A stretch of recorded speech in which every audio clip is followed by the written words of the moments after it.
Crank sensor यहाँ दिया हुआ है और ये ब्रेक का वैक्यूम का दिया हुआ है ब्रेक के लिए। ये हाई प्रेशर पंप और केम शाफ्ट सेंसर, ये केम के सेंसर दिए, वीवीटी के सेंसर दिए हुए हैं ये दोनों। चेंजान CS95 ये हम इंजन बांध रहे हैं, मेन बैरिंग फिट कर रहे हैं। नीचे इसकी मेन बैरिंग में नीचे वाले में होल आएगा और ऊपर वाले में होल नहीं आएगा। तो ये सारी इसकी मेन बैरिंग एक शकल की है, बस नीचे वाले में होल रहेगा, ऊपर वाले में कोई होल नहीं रहेगा। इस बात का ध्यान रखना है, बहुत ज़रूरी चीज़ है। इसके अगर ये पलट गई ऊपर के नीचे लग सकती है, तो अगर लग गई तो नीचे वाले में होल नहीं रहेगा तो फिर मुश्किल हो जाएगा क्योंकि ऑयल नहीं आएगा। तो इन सब चीज़ों का बड़ा ध्यान रखना पड़ता है।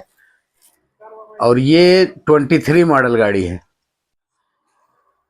CS9575, ये दोनों का सेम ही इंजन है, थोड़ा बहुत फर्क है, इंजन सेम है सब।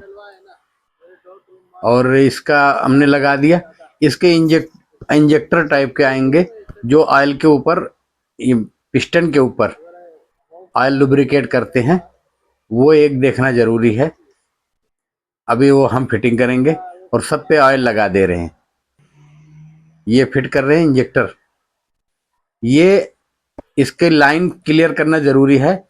इसको खोले, जब इंजन खोलते हैं तो उसको जो है क्लीन करना जरूरी है, अच्छी तरीके से हवा मार के फिर लगाना और इसको अच्छी तरीके से टाइट करना।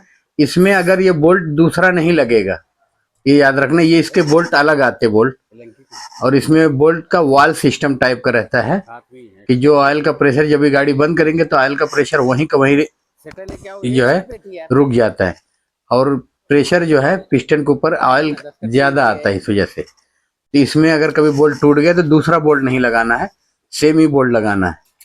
सेम बोल्ट लगा के और अच्छी तरीके से टाइट करना है, क्योंकि अगर ये ढीला रह गया तो फिर ऑयल पंप का प्रेशर लो हो जाएगा, फिर बहुत सारी प्रॉब्लम खड़ी कर देगा।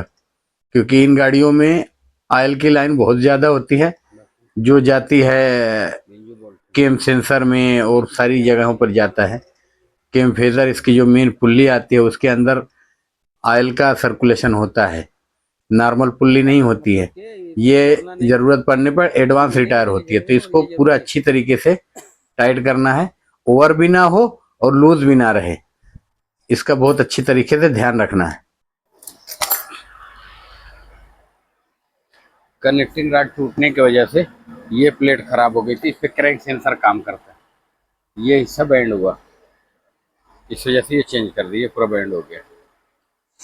इस पे क्रैंक सेंसर अगर ये लगाते तो मिसिंग करने का चांस था। गाड़ी मिसिंग करती तो जाता नहीं, मिसिंग छोड़ती नहीं।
दाल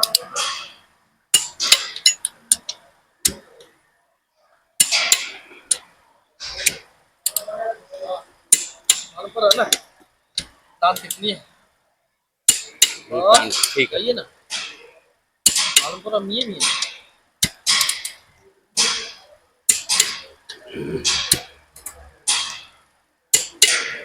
लाओ पिस्टन लाओ।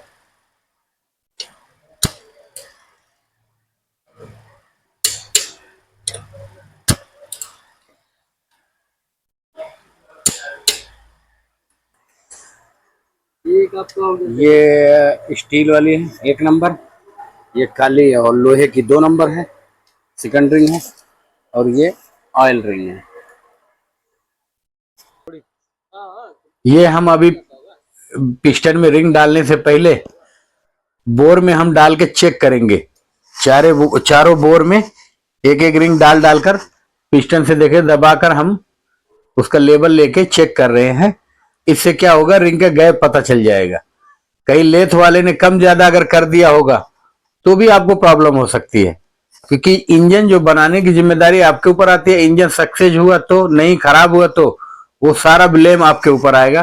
तो जब कभी भी इंजन अगर आप करते हैं तो स्पेयर पार्ट्स नया पुराना जो भी आता है सबको बराबर चेक करना, ऑयल लाइन, पानी की लाइन सारी बराबर चेक करना, और रिंग का गैप पूरा बुरी अच्छी तरीके से चेक करना। कभी कभी पार्ट्स जो आते हैं उसमें भी फर्क आ जाता है। रिंग कभी नए ओरिजिनल के डब्बे में डुप्लीकेट आ जाती है, कहीं रिंग फर्क आ जाती है नंबर वगैरह से आगे पीछे करके, तो पता चला आपने चेक नहीं किया और धड़ाधड़ मार दिया, फिर जो है इंजन धुआं मारना शुरू कर दिया या सब कोई साउंड अलग से उसमें आने लग गया, तो फिर सारा ब्लेम आपके ऊपर आ जाएगा। अभी हम रिंग का गैप देख सकते हैं, अच्छी तरीके से हमने चेक कर लिया, नहीं आ रहा, और कंफर्म करने के लिए देख सकते हैं हमने रिंग डाल के अंदर से उसके लाइट मार के चेक कर रहे हैं। बाहर से हमने 0.3 का रखा हुआ है, 3 mm का है वो गैप, 3 से 4 mm का। कुछ लोग 7 का भी रखते हैं तो वो भी चलता है, कोई बात नहीं है। हम ये कम रखते हैं, मगर हम गाड़ी रवा करते हैं। गाड़ी कम से कम 40 घंटा 50 घंटा हम एक ही जगह गाड़ी कंटिन्यू रवा करते हैं। उसके बाद 1000 किलोमीटर का जो है कस्टमर को बोल के देते हैं कि गाड़ी आराम से चलाना है, एसी वगैरह का ज्यादा लोड नहीं डालना है, कुछ भी नहीं। उसके बाद फिर आप चलाओ जैसे चलाना है। स्लू का देख सकते हैं, लुब्रिकेट हम कर रहे हैं। लुब्रिकेट करना जरूरी इसलिए है कि पिस्टन जो है जब गाड़ी चालू करेंगे तो कुछ देर के बाद ऑयल वगैरह पूरा वहां पहुंचेगा। जब तक अगर ऑयल नहीं रहेगा तो पिस्टन के ऊपर स्क्रैच आ जाएगा, इसलिए ऑयल लगाना जरूरी है। और रिंग का जो कट रखने का यही है, ये गजन पिन आपको दिख रही है, ये इस साइड और उसके अपोजिट उस साइड, दोनों साइड नहीं रखना है। बस राइट लेफ्ट देख सकते हैं इंजन का, तो उस साइड राइट लेफ्ट रखना है, और 2 का मुंह एक साइड नहीं रखना है, 2 रिंग का, बस यही है। और रिंग थोड़ा सा आगे पीछे हो कोई बात नहीं है, चलता है। बस 2 रिंग का मुंह एक साइड नहीं होना चाहिए, या कंप्रेसर या ऑयल ऊपर ना आ जाए और कंप्रेसर लीक होके इंजन के अंदर ना आ जाए। अगर वो गया तो फिर बैक कंप्रेसर मारना शुरू कर देगी गाड़ी। और रिंग अच्छी तरीके से लगाकर अब रिंग क्लैंप से हम पूरा करेंगे टाइट इसको। और इसमें कोई बड़ी बात नहीं रहती है, रिंग लगा के ठोकना, बस उसका गैप मेजर करना और रिंग को प्रॉपर लगाना, ये सबसे बड़ी बात है। नहीं तो कोई भी बंदा एक बार देख लेगा रिंग कैसे लगाई जाती है, वो लगा सकता है। रिंग लगाना कोई बड़ी बात नहीं, इंजन बांधने में कोई बड़ी बात नहीं है, मगर उसकी बारीकी को समझना बड़ी बात है। उन सारी बारीकियों को एक एक करके कौन सी चीज कहाँ आएगी, कैसे आएगी, नहीं तो रिंग कोई भी लगाएगा और ठोक देगा, पिस्टन अंदर चला जाएगा, बस यही है। मगर इसमें जो बारीकी है उस पर ध्यान देना जरूरी है। रिंग क्लैंप को देख सकते हैं हम ठोक रहे हैं ताकि सिलेंडर के ऊपर बराबर बैठ जाए, और पिस्टन जब हम ठोके तो पूरा रिंग कोई बाहर ना खुलने पाए, डायरेक्ट अंदर जाए रिंग। पकड़ा ये थोड़ी जाएगा, इधर पे लोड पे है वो। ये 1 नंबर पिस्टन, सबसे पहले 1 नंबर ठोके रहे, उसके बाद 4 नंबर ठोकेंगे पिस्टन को। और पीछे कनेक्टिंग रॉड का देखना है, और पिस्टन को राइट लेफ्ट देखना है, और पिस्टन उल्टा ना हो। अगर पिस्टन के ऊपर निशान आता है या कनेक्टिंग रॉड के ऊपर निशान आता है, उसके बाद भी नहीं आता तो वाल चेक कर लेंगे। वाल जो होता है वो इनटेक और एग्जॉस्ट के वाल छोटे बड़े आते हैं, तो वो उसका निशान पिस्टन के ऊपर भी रहता है। तो इस बात का ध्यान दे दे, पिस्टन उल्टा ना चला जाए। अगर पिस्टन उल्टा लग जाता है, कनेक्टिंग रॉड भी टाइट हो जाएगा, जाम भी नहीं होगा, मगर जब हेड लगाएंगे तो वाल टच होने का डर रहेगा, ये याद रखना। तो अभी हमने लगा दिया है, 1 मिनट में 1 और 800 4 बार हो ठोक रहा दिए है। पिस्टन। पूरा डब्बा हटाइए तो।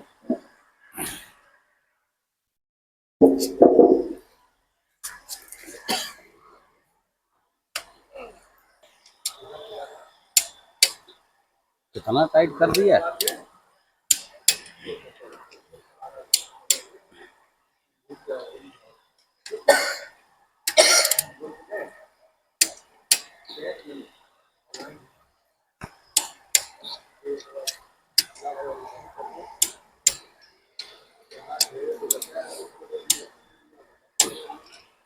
मेन और कनेक्टिंग टाइट करने के बाद ये देख सकते हैं बैलेंसर, बैलेंसर हमने फिट कर दिया है।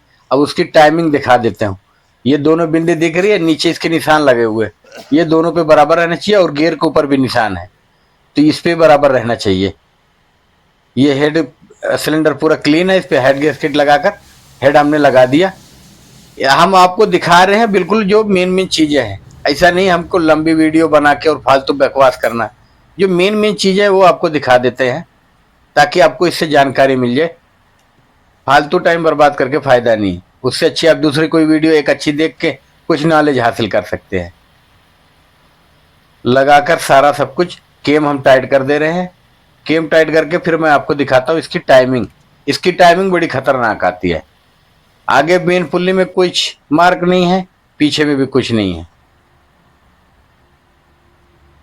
केम शाफ्ट की जब कुर्सी टाइट करते हैं तो इसके बराबर नंबर आते हैं।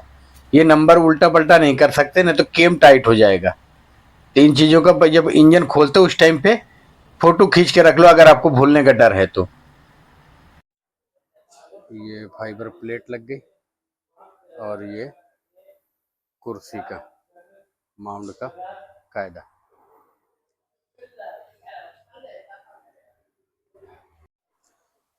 इस मेन पुल्ली में कोई पिन कोई कुछ भी नहीं है, डायरेक्ट बोल्ट पे टाइट होगा ये।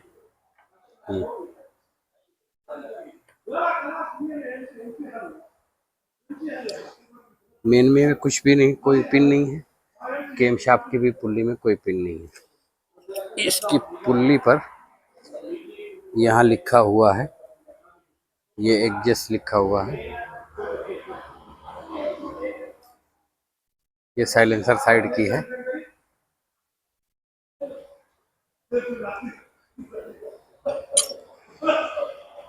चेंजान CS75 और 95 दोनों की टाइमिंग है। बेल्ट की पोजीशन ये है, और ये केम की पोजीशन यहाँ पर रहेगी, ये वाली, ये और ये। इसके लिए स्पेशल टूल आता है, वो हमने नहीं लिया, ये रख दिया।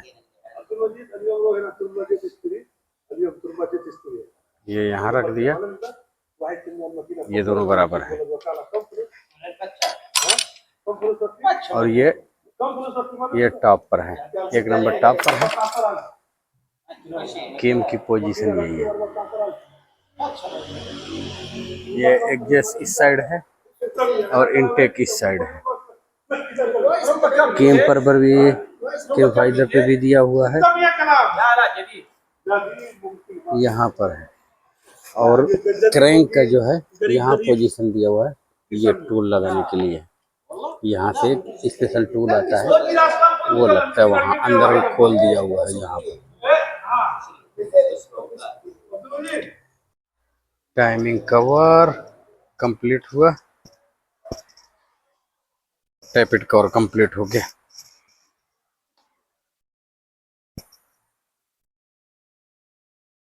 क्रैंक सेंसर यहाँ दिया हुआ है, और ये ब्रेक का वैक्यूम का दिया हुआ है, ब्रेक के लिए। ये हाई प्रेशर पंप और केम शाफ्ट सेंसर, ये केम के सेंसर दिए हुए, वीवीटी के सेंसर दिए हुए हैं ये दोनों। 95 चालू हो गई, CS95 है ये। 7.5 का सेम इंजन है। ये हमने पूरा ओवरऑल किया।